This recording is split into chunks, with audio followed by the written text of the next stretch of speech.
Hello guys, how are you? I hope you are fine. In this video, I am going to discuss next to extract of the poem An Elementary School Classroom in a Slum by Stephen Spender.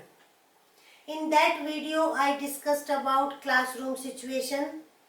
अब हम देखते हैं आगे कि और poet क्या कहना चाहता है उन बच्चों के लिए जो स्लम एरिया में एलिमेंट्री स्कूल में पढ़ते हैं। क्लासरूम में जो सिचुएशन है उनका उनकी रियल लाइफ से, वास्तविक जो जीवन है उससे कोई संबंध नहीं दिखाई देता है।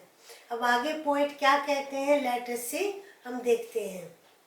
Surely Shakespeare is wicked. अब आपको बताया गया था कि क्लासरूम में शेक्सपियर की पिक्चर टंगी हुई है।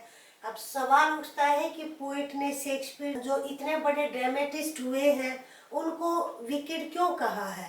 यहाँ अंडरलाइन मीनिंग ये है कि the children are unable to understand the literature of Shakespeare. Shakespeare उनको समझ ही नहीं आता है तो उनके लिए वो विकेड बन गया। विकेड का क्या मीनिंग होता है? इविल माइंडेड, या जिसको हम हिंदी में दुष्ट कहते हैं। क्लासरूम में जो मैप है वो भी बैड एग्जाम्पल है। ऐसा क्यों कहा पोएट ने? Because they are not connected with the map. उनका मैप से कोई कनेक्शन नहीं है, तो दोनों ही चीज़ें उनके लिए क्या है, यूजलेस है।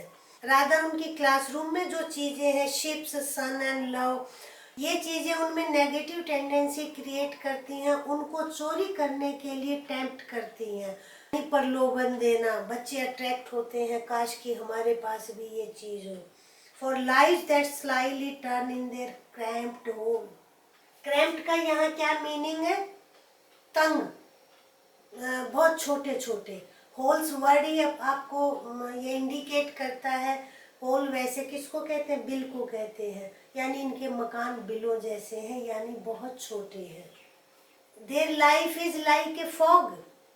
डार्क उनका फ्यूचर है। मॉर्निंग से नाइट तक जो है उनके जिंदगी में जैसी मॉर्निंग फॉगी है वैसे ही उनकी नाइट भी फॉगी है और एंडलेस है, यानी कोई नियर फ्यूचर में उनको कोई आशा की किरण, रे ऑफ होप नहीं है उनके लिए। On the slag heap. Slag किसको कहते हैं? कचरे को कहते हैं। स्लैग जो है वेस्टेज को कहते हैं। हीप ढेर होता है। हीप क्या होता है? ढेर, यानी कि वो कचरे के ढेर पर रह रहे हैं, मीन्स डर्टी एनवायरनमेंट है उनका। The children wear skin pep through bye bones, यानी हम उनकी स्किन में से झांक कर उनकी हड्डियों को, बोन्स को देख सकते हैं। It means they are so thin. Again ये चीज़ क्या बताती है कि उनको प्रॉपर फूड नहीं मिलता है। Spectacles of steel. उनका जो स्पेक्टेकल्स है स्टील के हैं, वो भी मैंडेड ग्लास से। मैंडेड क्या होता है? रिपेयर किए हुए ग्लास पीसीज के बने हुए हैं।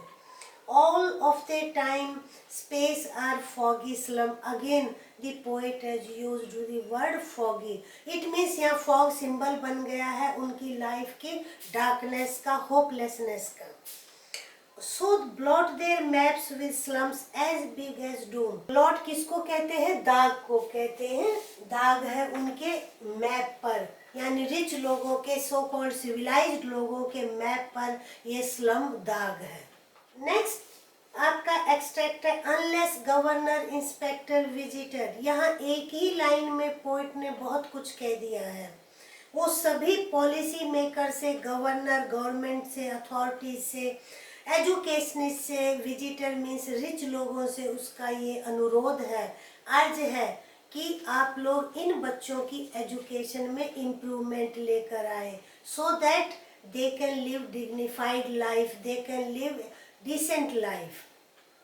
This map becomes their window. खाली विंडो तक इनकी लाइफ सीमित ना रहे, मैप से ये दुनिया को देख सके, यानी इतने कैपेबल हो जाए कि मैप से भी इनका कनेक्शन हो और वो मैप को अंडरस्टैंड भी करे, समझें भी। These windows that shut upon their lives like catacombs. और जो ये विंडोज हैं, जो अकेला एक साधन है जिससे वो बाहर की दुनिया को देख सकते हैं, वही उनकी लाइफ में बंद है। यहाँ पर विंडोज किसकी सिंबल बन गई है?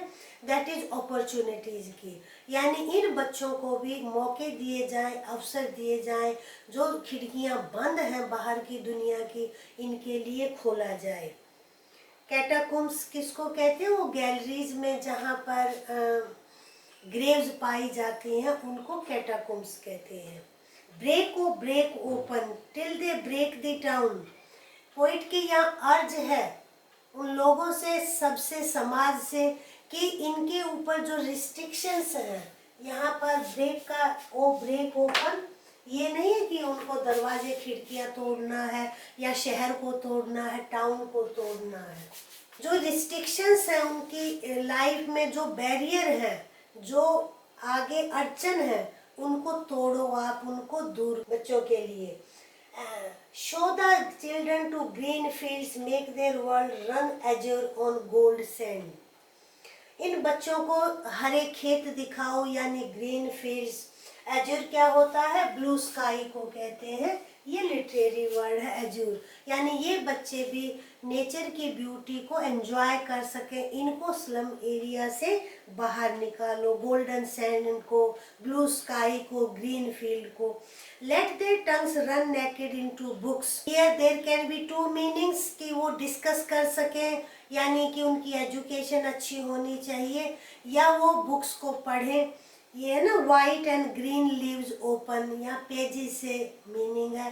They can open the pages of the book, it means they can read the pages of the books. उनकी एजुकेशन में इम्प्रूवमेंट होनी चाहिए। Quality of education should be improved for these children. तभी उनके लिए जिंदगी में मौके मिलेंगे, अपॉर्चुनिटीज मिलेगी। History there's whose language is the sun. और क्योंकि हिस्ट्री उन्हीं की होती है जो सन की भाषा बोलते हैं। हमने आपको दूसरे वीडियो में भी ये पूरी अच्छी तरीके से एक्सप्लेन किया हुआ है। सन की लैंग्वेज क्या? सूर्य, ताकत का, एनर्जी का, वार्मथ का। सन हमारे लिए तो यही बात कही गई है कि ये बच्चे सन की लैंग्वेज बोलें। It means they become strong, they become energetic, they become warm का यहाँ मीनिंग है दे लव अदर्स।